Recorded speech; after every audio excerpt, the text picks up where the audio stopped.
Today we're going to go through the announcements and introductions. We're going to have panel presentations. Our moderator today is Alex Morris. Then we're lucky to have Paul Denholm with the National Renewable Energy Laboratory, Zach Smith of the New York Independent System Operator, and Ray Hohenstein from Fluence, followed by a Q&A.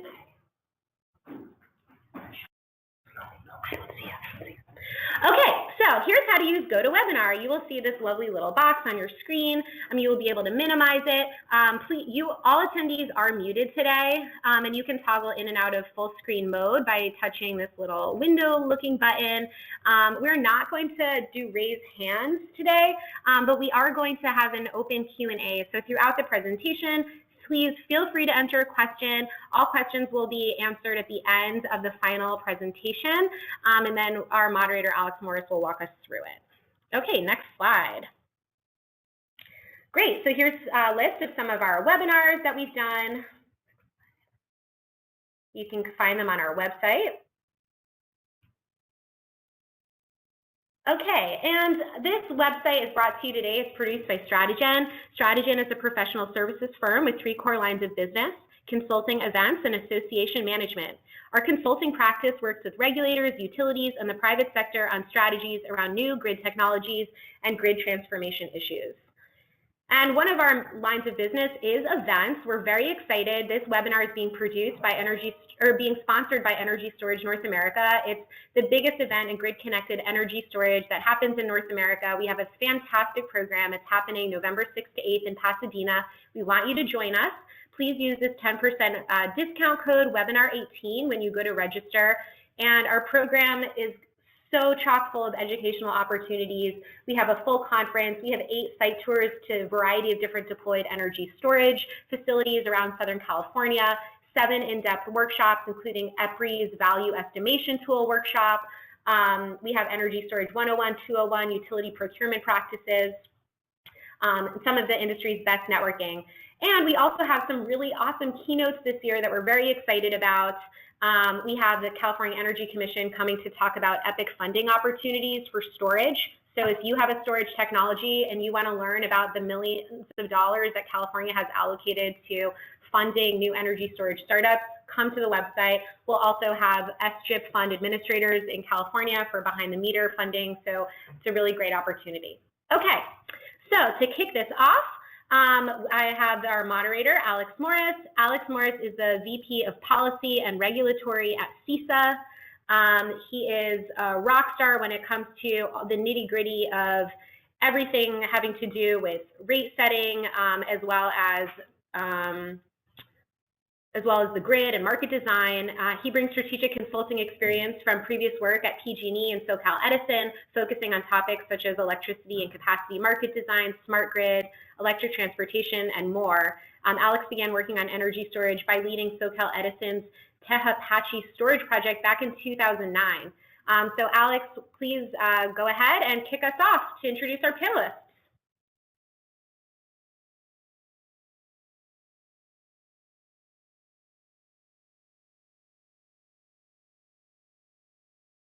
Alex, you might be muted here, so can you check your connection?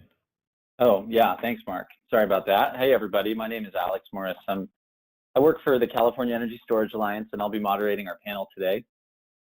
We're going to do a bit of upfront level setting and talking about the role of energy storage duration. And as you heard from Melanie describing me, yeah, my day job is to help operate CISA, where we do a lot of policy work in California, focusing on growing an energy storage market that's competitive and supports the grid and clean energy goals. So it's very interesting work. It's also work that puts a lot of people to sleep. So this is, a bit of a wonky discussion today where we're really thinking about how do we set up a fleet of energy storage resources that truly support what the grid needs.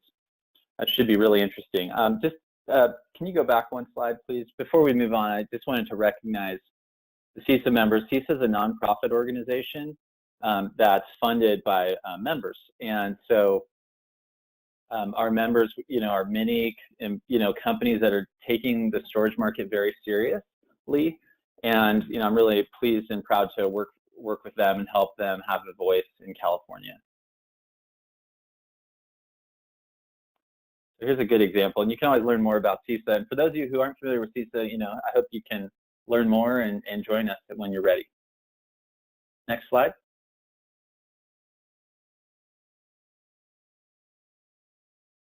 So where we're going today is, I think it's a great and timely discussion. We'll have a panelist from across the country speaking on different takes on this. And one thing we do know is that around the country, energy storage installations are starting to occur. Many installations have occurred decades ago in the form of large bulk pump hydro energy storage.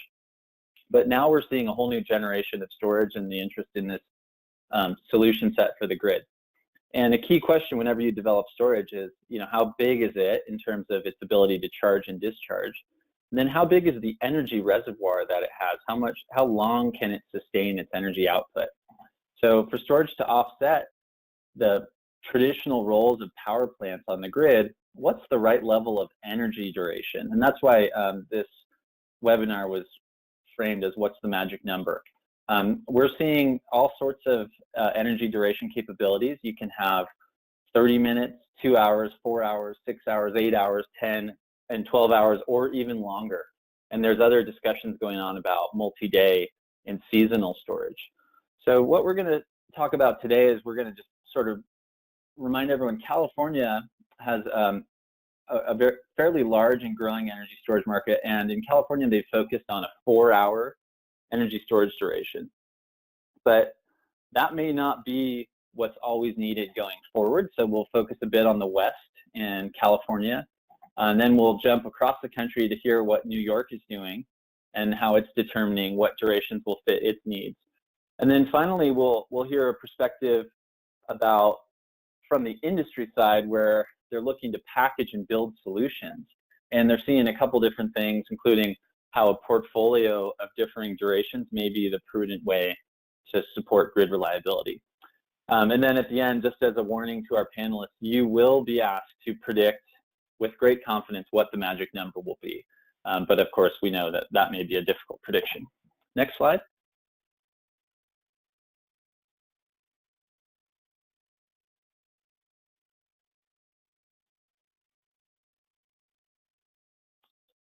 So for those of you who aren't deeply entrenched in the energy storage industry yet, let me just provide a tiny bit of background. So some of what we'll cover today, there will be a fair bit of lingo.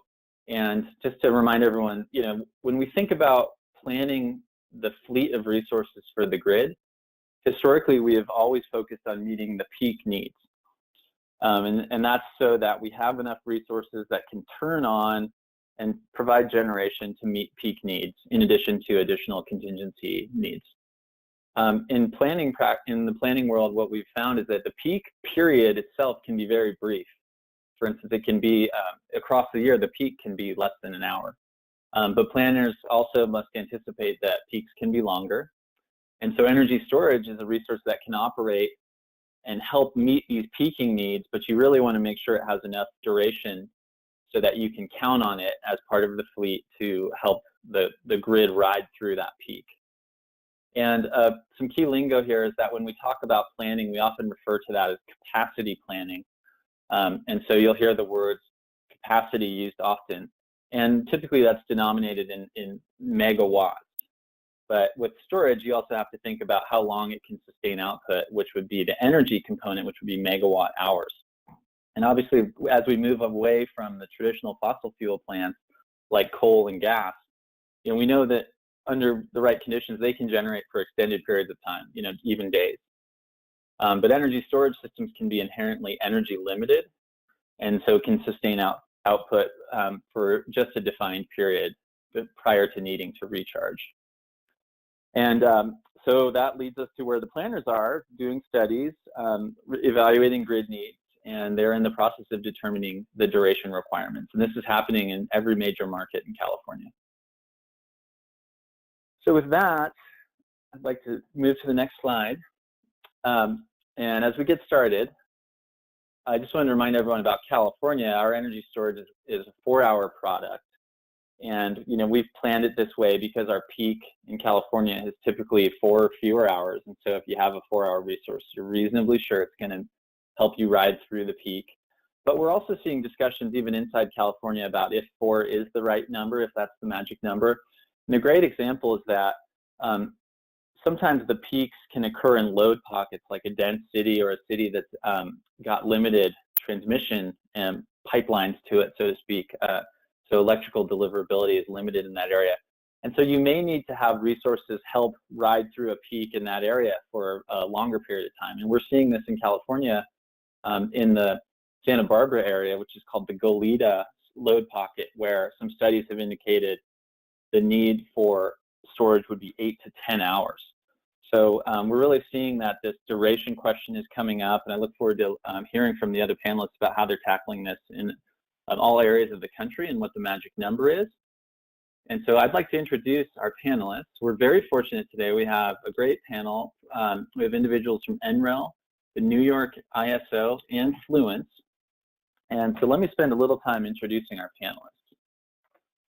So first is Paul from NREL. So Paul Denholm, welcome. Thanks for being here today. And thanks, by the way, thanks to the Strategen team for organizing all this. So Paul's a member of the Grid Systems Analysis Group at NREL, the National Renewable Energy Laboratory. So Paul's a leading researcher in grid applications for storage and solar. And very importantly, he pioneered a variety of research methods for understanding the technical, economic, and environmental benefits and impacts of deployments of renewables.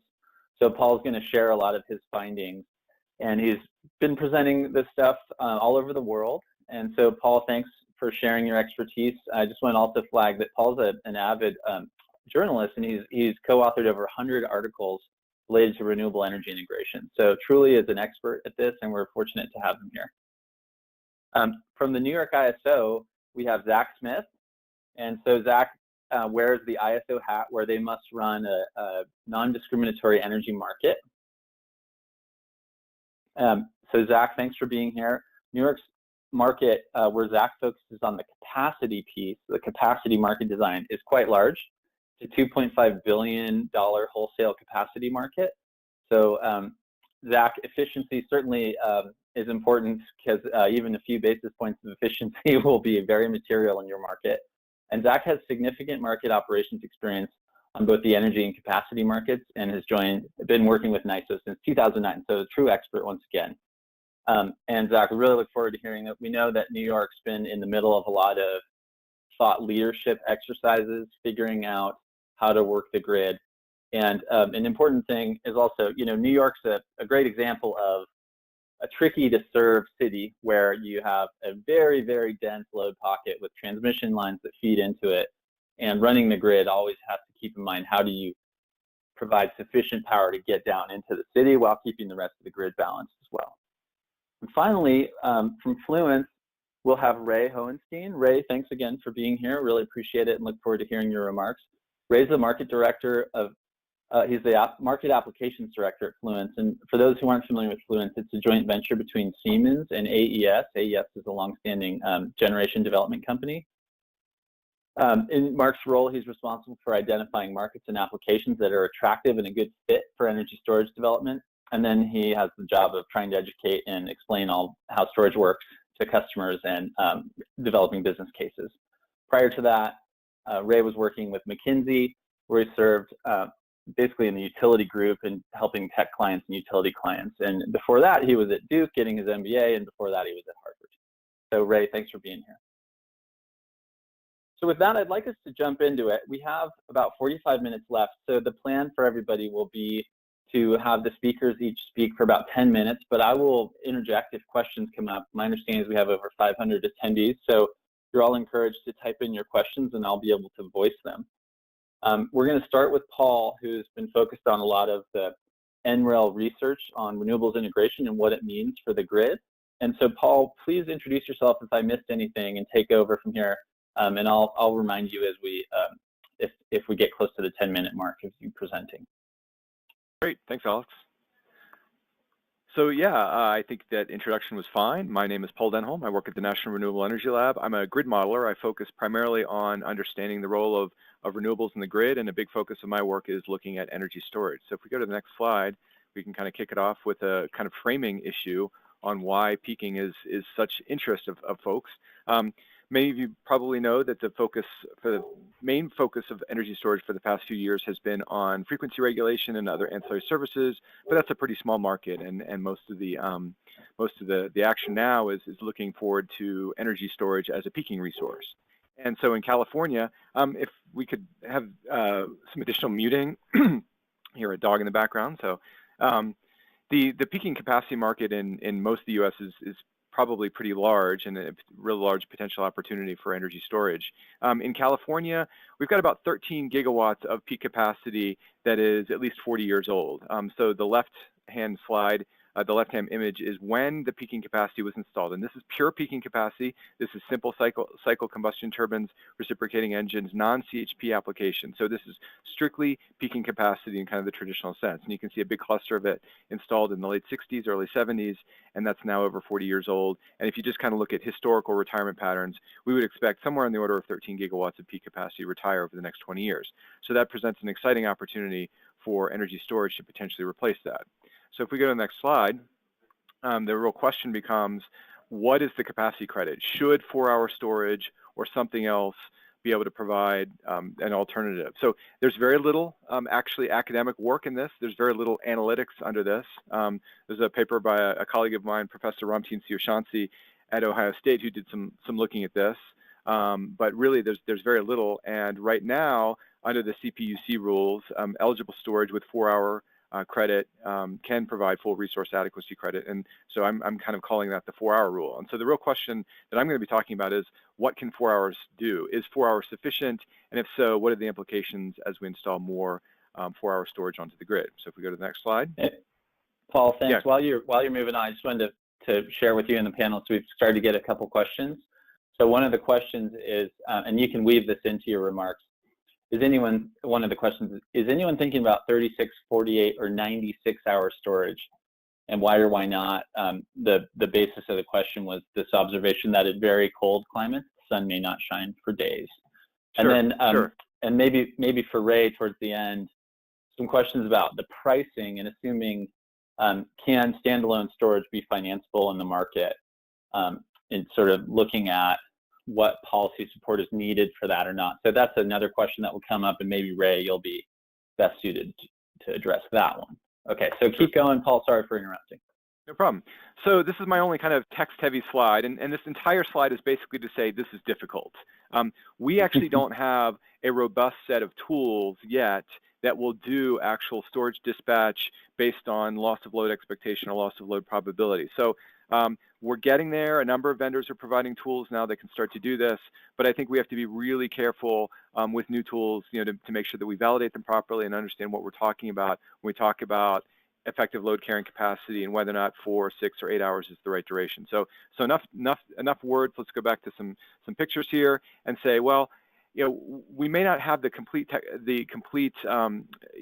tool suite, but just looking at kind of the geometry of peak capacity and peak demand on the next slide, we can kind of get an idea of what is needed. So if we add storage to the grid on a peak day, you've all kind of seen these load curves, and so the blue curve is kind of the demand for electricity. Well, if you think about it as a sine wave, the peak demand gets wider.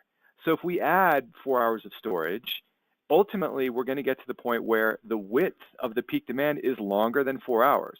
And that's a pretty simple way of looking at whether or not 4-hour storage, or how much 4-hour storage can actually provide full peaking capacity. So if we start incrementally adding 4-hour storage and dispatch it, the first unit of storage will be able to reduce that, and we can kind of use some of that 4 hours to meet the shoulder. But at some point, that width is going to be wider than 4 hours, and we're going to need something. We're going to need to either derate the 4-hour storage or add more hours of storage to achieve full resource adequacy credit. So if we go to the next slide, we can repeat the analysis for multiple years. And this is really important because just like we need to look at multiple years of data for wind and solar, we really need to look at multiple years of data for storage, because it turns out that some years might have wider peaks. It just the weather patterns may require more than 4 hours or less than 4 hours. So if we dispatch storage into a bunch of scenarios using 2007 to 2015 data, we can see that we can add a certain amount of storage until that peak demand reduction credit, or essentially the pseudo capacity credit of that energy storage drops. And so if we go to the next slide and kind of look at across the suite of years and kind of take the most conservative value, kind of the traditional conservative viewpoint or planning perspective, we could add maybe about 3,000 gigawatts or 3,000 megawatts of energy storage, 4-hour energy storage in California before that ability of storage to reduce the peak demand further is reduced. So it drops from 100% to 2/3 or 50%, right around 3,000. So that's kind of the limits of what we can do with 4-hour storage. In general, I think this is good news. This is a non-trivial amount of energy storage, and 4 hours isn't very much. I mean, we used to think about terms of pumped hydro with 8-10 hours of storage. The fact that we could potentially reduce peak demand and replace peakers with 4-hour storage, that's a pretty exciting result. Now, the good news / bad news of this story is this graph right here is pretty much useless because it doesn't consider the impact of PV or wind on the grid, and California already has a bunch of PV on the grid. So we need to really consider what the impact of photovoltaics is on these net load shapes and whether or not that makes it more difficult or easier for storage to provide peaking capacity. And as a preview, PV helps. So the next few slides we're going to go through and show how PV helps extend this amount of storage that can provide resource adequacy credit. So if we go to the next slide, we did a bunch of simulations of what might the California grid look like with up to 30% annual penetration or annual energy contribution from energy. So we did a bunch of simulations using simulated PV output data. We did some backcasting using historic PV data to kind of validate our results, but for going forward, we had to use simulated data, and we did these simulations for all the years, again, to use multiple years of weather data to make sure that we're not looking at a particularly good year. We don't want to just look at a year where storage and PV look really good. We want to look for quite frankly, for the years where PV and storage look bad and use those years for our planning perspective. So if we go to the next slide, this is the shape impacts of net load of PV. So this is what happens to your net load when you add a bunch of PV. And what's going to happen is we're going to see that the shape changes and actually makes it possible for short duration storage to improve its capacity credit. So the next few slides we'll flip through fairly quickly, but if we go to the next slide, what I want to show you is the shape, the incremental shape. So I want you to look at the red arrow. That red downward arrow represents the amount of storage that can provide 4-hour storage that can provide full resource adequacy credit. So I want you to look at basically the length of that red arrow as we flip to the next slide. You're going to see it actually shrinks. And that's an interesting but real phenomenon because at low penetration, PV itself has high capacity credit and tends to widen the peak period. So at small penetration of PV, PV actually makes it worse for storage. But then as we flip to the next slide, and then you're going to see that red arrow starting to increase in size again. And if we just flip to the next one pretty quickly, you're going to see the length of that red arrow getting larger and larger as we go up to 20% PV. So this is why PV helps increase the capacity credit of short duration storage. It clips that peak, but more importantly, it makes that peak narrower, adding to the ability of 4-hour storage to provide full capacity credit. So if we go to the next slide, basically have the overall results. This is the amount of storage you could add, 4-hour storage you could add, and get full resource adequacy credit using conservative, kind of worst case weather conditions in California. And you can see we're at 0 penetration. We started about 3,000 megawatts, and then it actually gets worse, and then starts to get better until the point where we're back where we started. So in 2017, 2018, we're back in the 3,000 megawatts of storage, and we're only going up. So by the time we get to 2020, where we think we're going to be in 2020, we'll have more than doubled the amount of 4-hour storage that we could add to the grid to get full resource adequacy credit. So fantastic news for the Desert Southwest, really good synergies between energy storage and PV. Really kind of excited about this result. And if we go into the next slide, we can kind of sum up where we're going and where we've been. So we see this good synergy, but next steps are, let's go ahead to the next slide. What we're doing here at the lab is we're repeating this work for the whole US. So we're dividing the U.S. up into the major ISO RTO regions, or major large balancing areas. We're doing scenarios of up to 60% variable generation, 60% wind and solar, with combinations of wind and solar. And I can give you a couple of previews. One is that wind doesn't really appear to change the net load shapes that much, but solar is pretty consistently useful in much of the US. We don't see the kind of really awesome results for a lot of the country, and I think you're going to see that in the next presentation with New York. New York has wider summer peaks, and so it's a little bit tougher for 4-hour storage to provide full resource adequacy credit. So the good news in California, I'd say we're seeing excellent results in much of the places where you get really strong summer peaks. If you don't get strong summer peaks, maybe not as good of a story, but I still think that there's a lot to work with here, and we've got a lot to learn about the role of 4-hour storage. So I'm going to stick with my 4 hours as being the magic number, at least for a little while. Okay. And then and other places, and we can move on and learn about other places where it may be a little bit more challenging for 4 hours. All right, Paul, thanks. Excellent. So that was really informative. Thanks for doing that. Nice job with the modeling and predictive work. So now let's shift to Zach over in New York, a more humid environment. And Zach, please take it away. Thanks again for being here. Thanks for having me. As I said, I'm Zach Smith. I manage the capacity market design team. And I'm going to talk to you about a study we've been doing with a consultant to look at the capacity value of limited duration resources. We're looking at this as just more than just storage. We're also looking at this as the value for demand response and distributed energy resources that could have energy limitations. Obviously, in New York, we have quite a bit of change ongoing in the grid.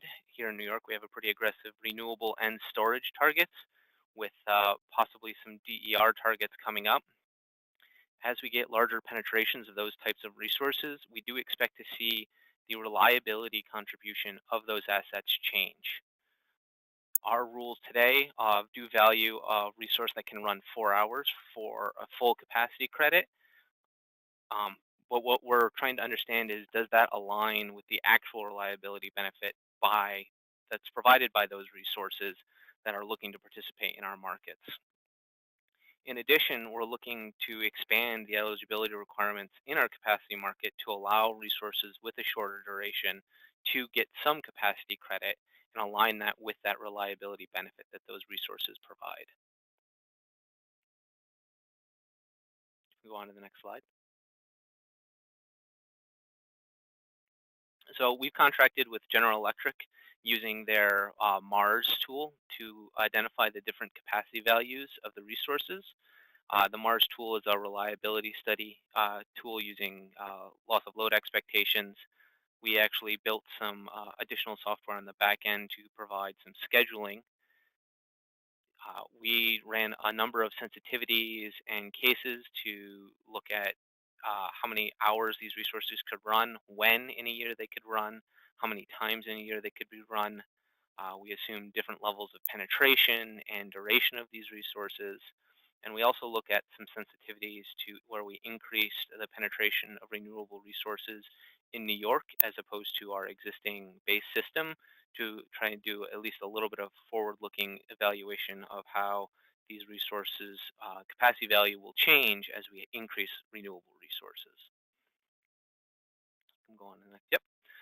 So from what results we're seeing in New York, we have different capacity values are very sensitive to both the duration and penetration, as well as how we choose to schedule those resources.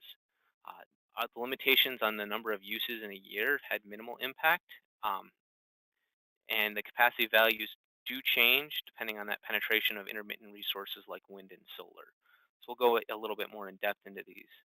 So specifically looking at penetration and duration, our results show that when you increase the penetration of these limited duration resources, we see a significant decrease in the capacity value of these resources.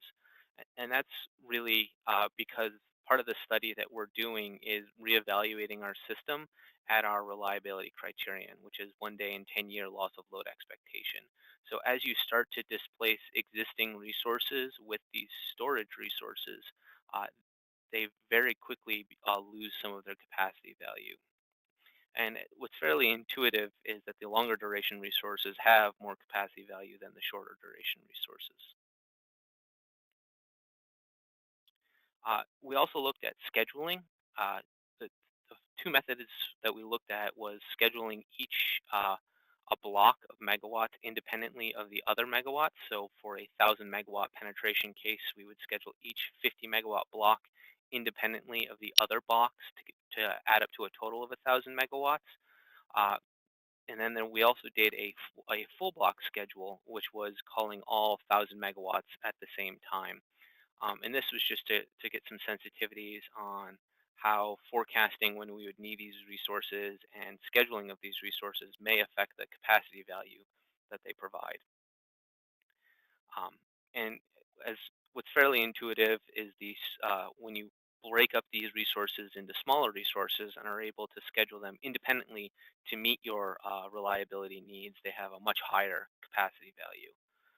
What was kind of interesting to us was that uh, as the durations increase, we lost a lot of that value in scheduling the resources independently of each other as opposed to just calling them all at the same time.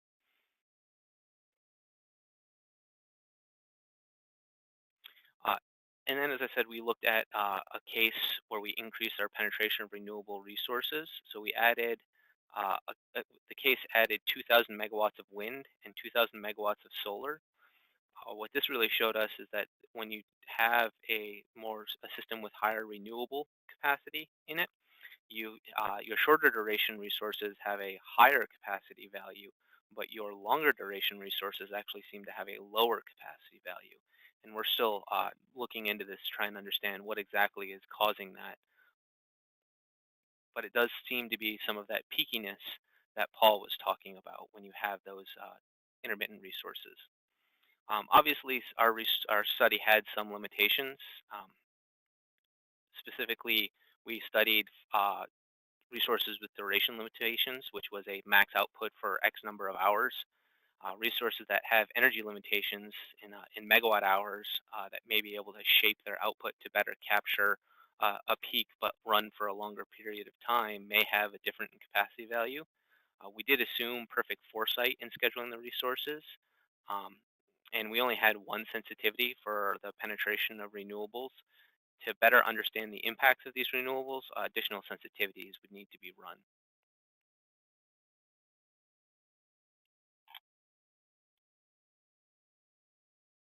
And then we're continuing to work through this study and look at future enhancements, modifications to the sensitivities, and we're really getting feedback from our market participants, the people who actually will be participating in our market.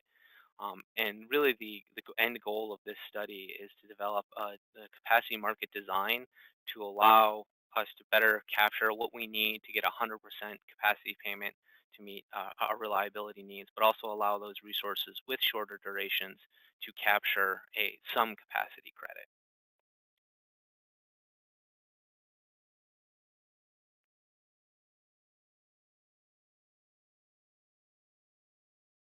Zach, this is Alex. So quick question just to help the audience calibrate. Paul showed that the 4-hour duration product concept seemed to work through, kind of as we head into higher levels of renewable penetration, at least for the West in California. Where does that, can we go back to one of your charts that shows the sort of changing value across time and see where the 4-hour fits? Sure. So in New York, depending on the specific case and the specific penetration, 4 hours can range anywhere from about 20% all the way up to about 70%. Um, so we definitely have a very different system than California, um, and I think as Paul was talking about, the flatness of our peak load really hinders those shorter duration resources in terms of meeting a 100% capacity or reliability value. Okay, and I know you're not committing to this at this time, but sort of just based on these studies, to have a 100% value capacity product, the minimum duration you're reasonably looking at this time in the study is about what? We're looking somewhere between 6 and 8, but we're still evaluating the study, testing the results to make sure that, yeah, we're very comfortable with how the study was run and there's no, niggling issues out there that we need to resolve to really be confident in the results. Okay, excellent. Yeah, so that's really interesting. So very different load shape leading to different capacity duration needs. And so with that, thanks, Zach. Let's move on to Ray. And so Ray, as a developer working for Fluence, what does all this mean to you? What's the strategy you guys are thinking about? What seems to make sense from your point of view in terms of building cost-effective solutions? Great. Well, thanks a lot for everyone for joining. It's been fascinating to hear both from Paul and Zach. Hope you're enjoying this as much as I am. Just a quick little edit to that statement. So Fluence, we're not actually a developer, but we have certainly talked to developers quite a bit and have some thoughts on how their world looks as well. But as Alex mentioned, so my talk is going to address how you can use a mix of different durations of energy storage and gas to ultimately create what we think is the most cost-effective peaker. So if you go to the next slide. So I'm going to discuss the fundamental need, what drives peakers in the first place. So it's essentially all about flexibility. So within the traditional family of power plants, natural gas peakers are used because of their high degree of flexibility and for being relatively inexpensive from a CapEx standpoint. And this applies for all peakers, be they heavy frame units, aeroderivatives, reciprocating engines, and other types. Peakers can ramp up to full power within a matter of minutes. That's important to match supply and demand in real time. But a natural gas peaker is also very expensive to run. It has relatively poor fuel efficiency. So when you need it, it's worth it, but you really try to run it as infrequently as you can. And because they're so expensive to run, they basically run rarely, right? So in terms of peak demand or when you need a steep ramp, and a 50 megawatt peaker, as shown on this slide, on the left side, may provide 40 megawatts of flexibility between its minimum set point and its max output. So peakers are flexible, but when you compare them side by side to an advanced battery storage system, you see that batteries are a whole different league in terms of flexibility. Whereas a peaker can ramp in minutes, an energy storage system essentially ramps instantaneously. It's fundamentally a digital technology, and it can go from anywhere in its set point in a second or less. Balance, peaker can go up and down between a minimum set point, whereas energy storage doesn't actually have a minimum set point, and it can go ultimately twice as much flexible range because it can also go into charging, which makes it look more like load, ultimately delivering more flexibility to the grid. And lastly, whereas a peaker is very expensive to run, and therefore you only turn it on rarely, an energy storage system is essentially free to run, and therefore it's available to help out with grid needs essentially 24/7. So I won't go into detail on this page, but just want to point out there's a whole list of additional advantages that energy storage also has versus a natural gas peaker. It enables a higher penetration of renewables because it has that unique ability to actually soak up excess renewable generation and dispatch it later. It's economic at very small scales, so therefore it can be sited right next to the load pocket. It can directly adjust local congestion issues. And it can also be sited and permitted like a building or a substation in many cases. It doesn't require water or fuel, generates minimal noise. Ultimately, you can really address very sort of targeted and surgically the needs of the system with energy storage. And of course, it generates no emissions, which is another big advantage it has over a natural gas peaker. So next page. But of course, and we all know this, the one thing energy storage cannot do is provide limitless energy. It's a storage tank for electrons, and at some point that tank runs out. So that obviously causes concern. That's very much what we've talked about. So one question is, so if a resource is energy limited, how much value can it have to the grid? And of course, that's the question that Paul and Zach are both wrestling with, quite a bit. So the first observation just to offer, of course, is that, only some generators actually run for very long stretches at a time. Load constantly changes, and peakers in particular are regularly turning off for long stretches. Research by Wood Mackenzie shows that 7 out of 10 peakers in the US run on average 8 hours or less per start, and 8 out of 10 run for fewer than 10% of the total hours in the year. And if you really look at the data, you'll see there's a whole bunch that run at the very low end of that range. So one thing to point out, though, is that peakers also run a certain way. They run the way they do today because that's how they can run. It's quite likely that they will run differently for longer stretches, for instance, if energy storage comes in to cover the shorter duration needs. So we always have to keep that in mind. We're not talking about replacing peakers one for one. We're thinking about what happens when we put energy storage into the system. How does that change the way all resources are dispatched? So if we go to the next slide. And that's exactly what Paul's research is showing, right? So rather than replacing an individual peaker, you can actually think about energy storage as a very cost-effective way to shave the peak. I really love this chart that he showed, looking at how 4-hour energy storage can address over 4 gigawatts of the peak on the highest peak day in 2011. And again, this doesn't start from the premise that there's 4,000 megawatts of peakers that run for 4 hours or less. It's really looking at the shape of the curve and how much capacity value does 4-hour energy storage have. So the key question for every system planner is, and again, this is very much what we hear Zach wrestling with, is how many megawatts of 4 hours duration is beneficial for my system, or 2 hours, or 6 hours? And this is a key question, probably the key question, because the economics of energy storage are heavily impacted by the hours of duration you buy. A 6-hour system is more expensive than a 4-hour system, so you want to make sure you're buying what you need. So how can you do this? Let's take the example of a vertically integrated utility. And this utility is looking to address a 500 megawatt capacity gap because it has a peaker that has retired. So first, the utility assesses the shape of its net load on the most challenging peak day, identifying the shape of that, basically that net peak need. And then second, the utility takes the net peak and slices it into 3 duration layers to assess the number of megawatts needed at each duration layer. And of course, what it finds out is that it has 150 megawatts of 2-hour need, it has 150 megawatts of 4-hour need, and then an additional 200 megawatts of basically between 4 and 8 hours duration need. So if we go to the next slide.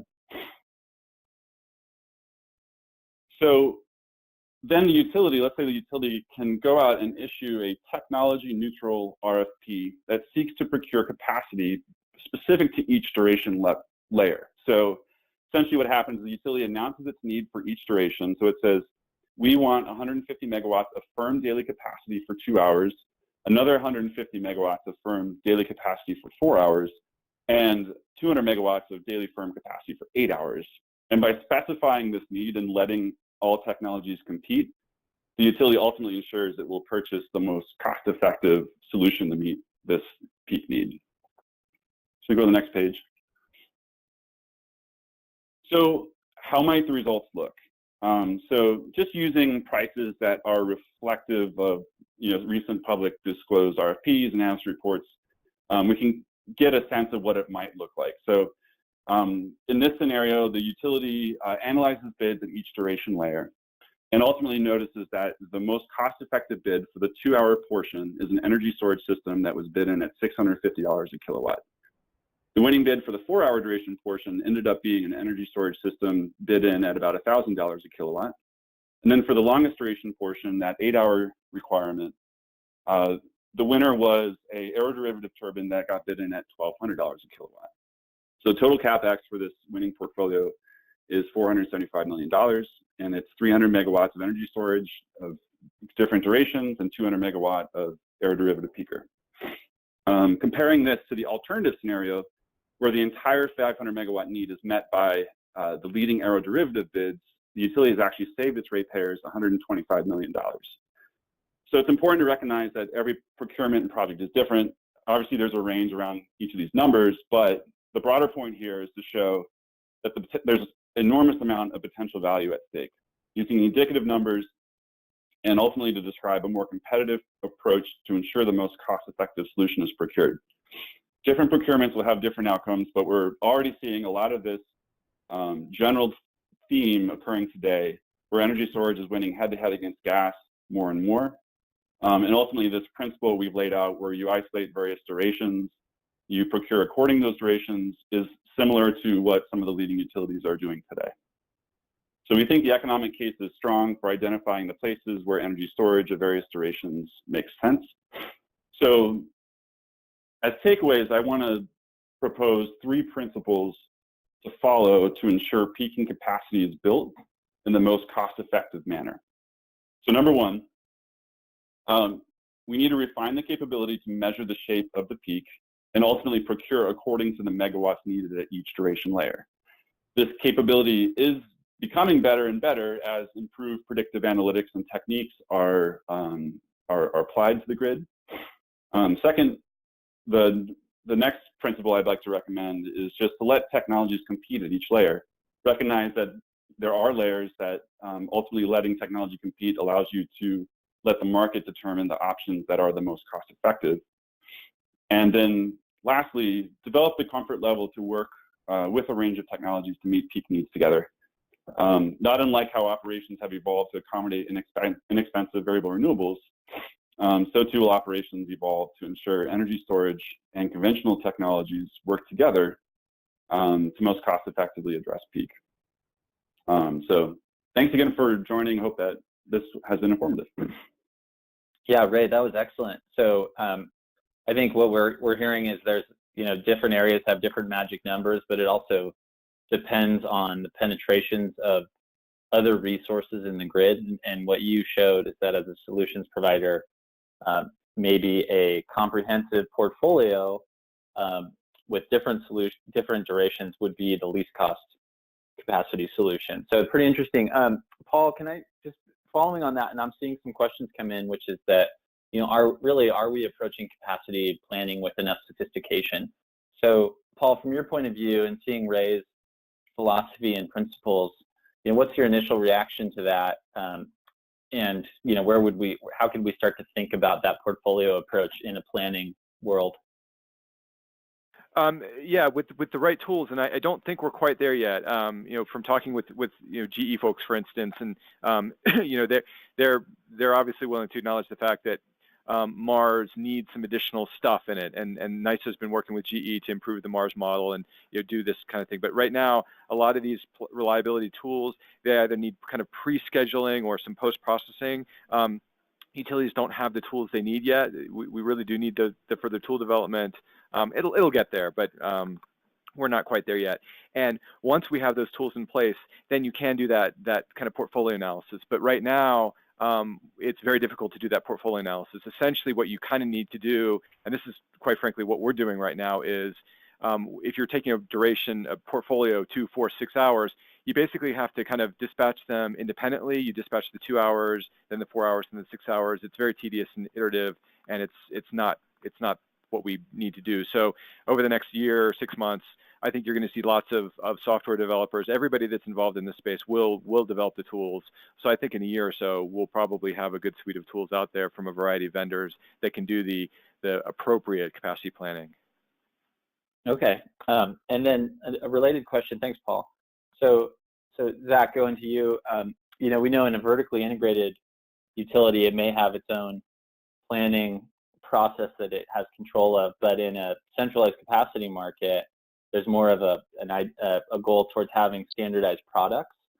So as you look at and manage the design of the NYSERDA's capacity market, what are your thoughts on having sort of different duration products inside that market, and how feasible might that be at some point? I certainly think it's feasible. It's something we think is the right way to move forward with the market, with the caveat that we need to reevaluate this study periodically. So as the grid changes, as you start getting higher and higher penetrations, we need to do this study again and rebalance what these capacity values are. So, the first 2,000 megawatts that come in might be at 40% capacity value. But as soon as 10 years down the line, when you've got, maybe 5,000 or 6,000 megawatts of that same duration, that capacity value might be much less, and we need to readjust the market to put the proper incentives for these resources to be in the market. Okay. Got it. And I'm seeing some questions indicating that some of these, while we work on the tools, there are some of these tool sets that exist, but also we're evolving the planning models of the utilities. And so, the question is how quickly should or can those utility planning models evolve over time, and where can parties help with that? Let me also ask, are we doing capacity planning prudently?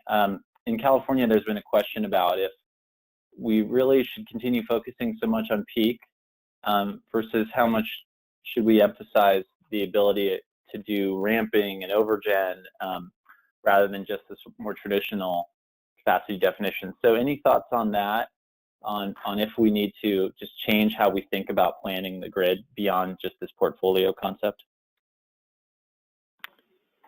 Who's that to? All of the above. Go ahead, Ray. We haven't heard from you. So did you have any thoughts on that? I think my first quick thought, and we've seen some advancement, in this direction, is to recognize that, for instance, loss of load events no longer just come because you don't have enough capacity, but they can actually come because you lack flexibility.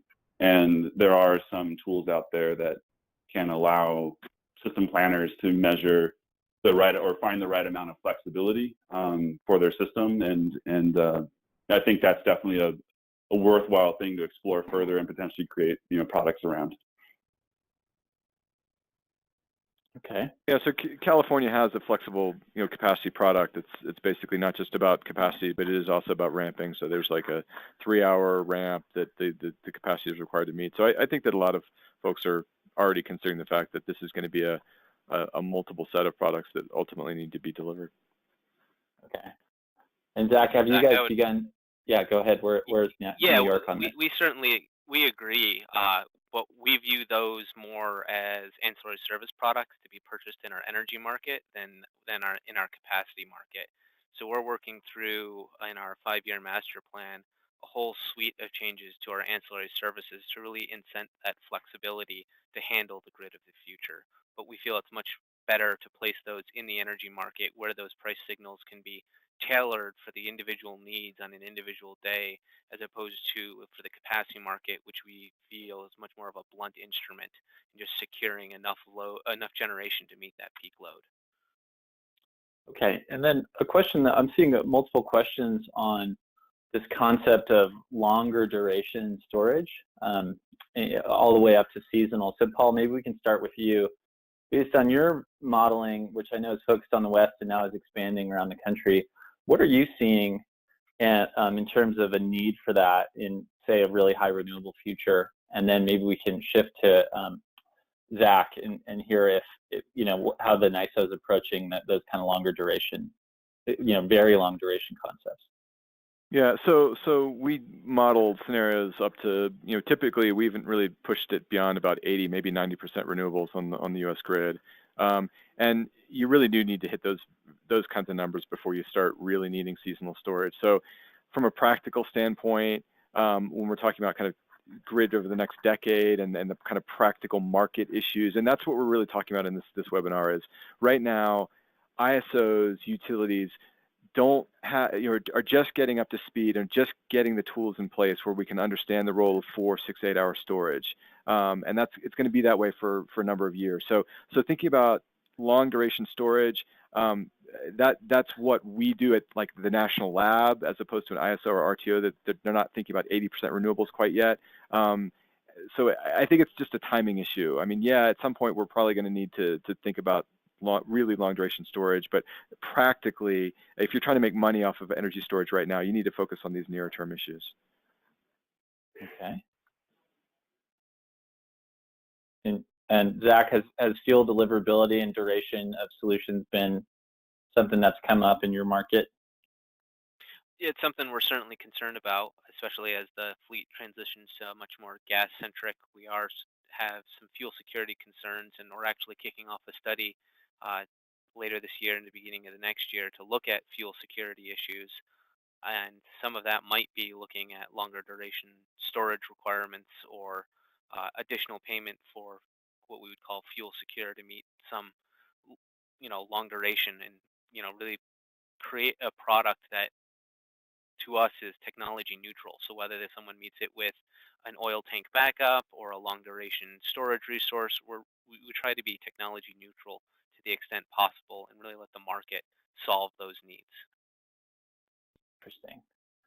Okay, and so Ray, maybe one final question for you. So as you hear this as a solution provider, where are you guys on really long duration? Is that something you're developing at this point in time, or just beginning to explore, et cetera? Or do you think that's not where the big market will be near term? Go ahead. Yeah, I definitely agree with what Paul said. There's about a gigawatt of energy storage installed in the entire U.S. today, and Paul's pointed out that over 4 gigawatts of 4-hour storage could just meet full capacity value in CAISO. So we have a huge untapped need for short duration energy storage, and that's where Fluence certainly is positioned for now, and we're all very interested and hopeful that disruptive technologies will come in and ultimately enable us to get beyond sort of that 80% renewable threshold in a cost-effective manner. But I don't think anyone would argue that that's going to be lithium ion. Okay. Well, so in California, we're also looking at that, and that's helpful. So we need to wrap up. So I'd like to, I didn't pin you guys down on what you think the magic number is. So Melanie, if you can unmute and join us again. Do we have questions or time for everyone to offer their final statement, if it's 15 seconds or less? Sure, let's go in order. So Paul, I think you gave us your opinion, but 4 hours, you're sticking to it? With many, many caveats. It's okay to say there is no magic number. Okay, and Zach, where do you stand? I don't think there's a magic number, but for today's system in New York, we're looking at closer to 6 hours. Okay. Great. And wrapping it up with Ray. I think every duration plays a role, so everyone's welcome to the family. Excellent, excellent. That's a great lawyer-like question. Okay. We love diversity of answers. Okay. So I would like to follow up by saying there's some great continued reading. I love a lot of what I heard. We do know that this is not just about replacing peakers, but it's also about augmenting peakers. And so one of the things that we talk about a lot as a firm is how to balance that out. There's additional resources that I added onto the login page for this webinar on peaker replacement. So there's an article that was published today on Utility Dive called Optimizing Natural Gas Generation with Energy Storage by Janice Lynn, as well as Ray has a great blog piece on the Fluence blog that I popped in there called Solving Range Anxiety, Meeting Peak Electricity Demand with the Most Cost-Effective Duration Portfolio. So these are great alternative or additional resources in case you're interested in diving in more on these topics and what the future is for natural gas peakers across the country. Okay, great. So I would just like to thank the team at Stratagen for putting this on, and of course, Energy Storage North America for being our sponsor of today's webinar. Please register if you like this topic. We're going to be having so many fascinating sessions at the event. The 10% discount code is webinar 18. It's really coming up November 6th to 8th in Pasadena, California. The first day is site tours and workshops. So let's say you got to make it to the polls. Please come and join us on Wednesday and Thursday. And of course, don't forget to vote. Okay, thanks everybody. All right, thank you. Thanks all. Thank you.